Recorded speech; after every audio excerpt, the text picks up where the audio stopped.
Recall previously, given a complex manifold X, we defined the complex tangent space of X to be the complexification of the real tangent space of X, where we view X as a real manifold of double dimension, and we did the same for the complex cotangent space.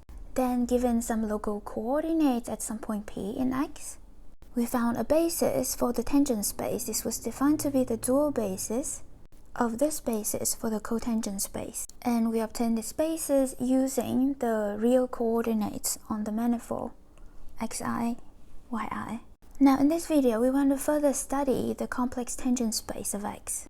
In particular, we want to look at the following decomposition of the tangent space into a holomorphic tangent space and anti-holomorphic tangent space. So remember, as we just mentioned, this tangent space has a basis partial zj and partial zj bar. Now we can call the span of this holomorphic tangent space, and we call the span of these partial zj bar the anti-holomorphic tangent space. Clearly this is a direct sum because all of these are linearly independent. Now this description looks like it depends on the choice of coordinates, but turns out they actually don't, because we have an alternative coordinate-free description of this. So observe, for example, here, all of this, we can think of this as a space of vectors, i.e. the space of derivation, that vanishes exactly on the holomorphic functions, or more precisely the germs of holomorphic functions at P, and then this space just consists of derivations that vanish on anti-holomorphic functions, i.e. those functions such that partial f is 0. And remember, the holomorphic functions are defined by this Cauchy-Riemann equation, partial bar of f is 0. So those are the coordinate-free descriptions of this holomorphic and anti-holomorphic tangent space. Now this holomorphic tangent space also has the following nice algebraic descriptions, just like tangent space in the four variety. So what is this identification? Well, we can think of this space as the linear part of the power series expansion of germs of function at P, of germs of holomorphic function at P. So let's see what we mean. If f is a germ of a holomorphic function at P, then it has a power series expansion center at P.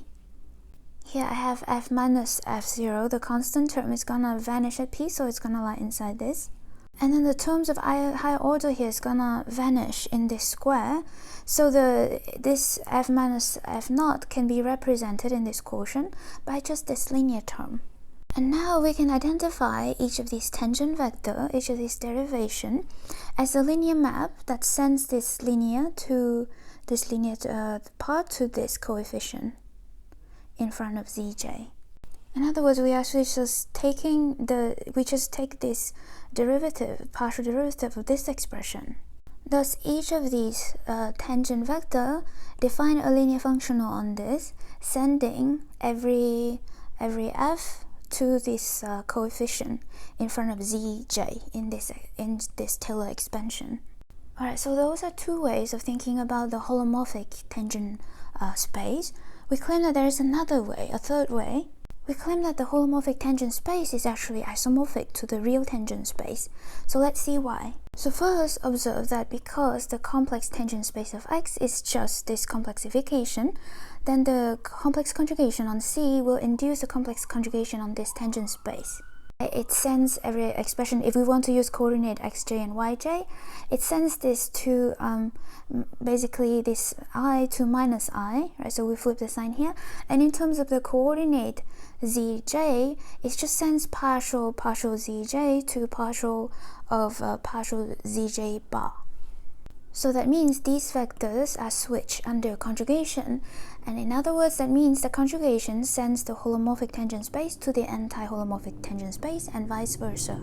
Now this real tangent space consists of exactly the vectors of the complex tangent space that are fixed by this conjugation.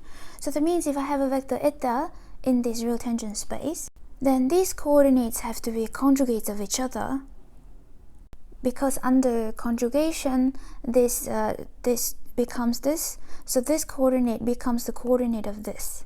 Okay, so we have the coordinates must be of this form for eta to lie in the real tangent space. But then we see that the map that sends eta to its holomorphic part gives a isomorphism between this real tangent space and the holomorphic tangent space, because this part is completely determined by this holomorphic part anyway. So we have this isomorphism. So that gives a third description of this holomorphic tangent space. It's just going to be isomorphic to the real tangent space. Now finally, we want to make a remark on the induced map on tangent spaces. So let's say we have a smooth map between complex manifolds.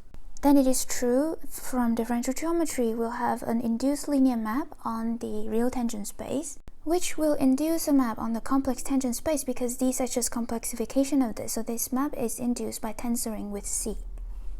However, this might not induce a map on the holomorphic tangent space, i.e. the image of this holomorphic tangent space might not lie inside this holomorphic tangent space.